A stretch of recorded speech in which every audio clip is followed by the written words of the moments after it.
Saudara pedagang ikan di Pasar Ulegle mengaku sejak beberapa hari terakhir sepi pembeli. Hal ini dikarenakan sejumlah faktor, diantaranya banyaknya pedagang ikan keliling yang datang ke kampung-kampung masyarakat.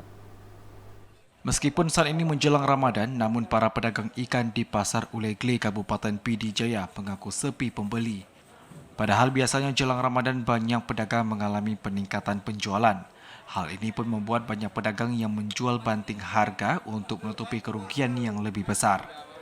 Harga ikan tongkol sendiri dijual dengan harga standar berkisar Rp25.000 per kilogramnya, namun terpaksa dijual dengan harga Rp20.000. Sedangkan ikan tuna, banyak pedagang mencincangnya supaya dapat terjangkau harga pembeli. Untuk harga ikan kecil seperti dencis dijual dengan harga Rp30.000 per kilogram. Bahkan udang segar juga dijual dengan harga Rp40.000 hingga Rp60.000 per kilogramnya. Para pedagang juga mengaku pasokan ikan yang melimpah selama ini tidak bisa disimpan lama karena tidak memiliki tempat penyimpanan. Salah seorang pedagang, Ridwan, mengaku lemahnya daya beli masyarakat karena berbagai faktor, terutama saat ini banyak pedagang ikan keliling yang datang ke kampung-kampung. Yang kedua karena banyaknya pasar ikan legal yang dibuka di sejumlah tempat. Sangat menurun. Kilo 40 tuh kilo. Sekarang 25 nggak laku. Ada orang.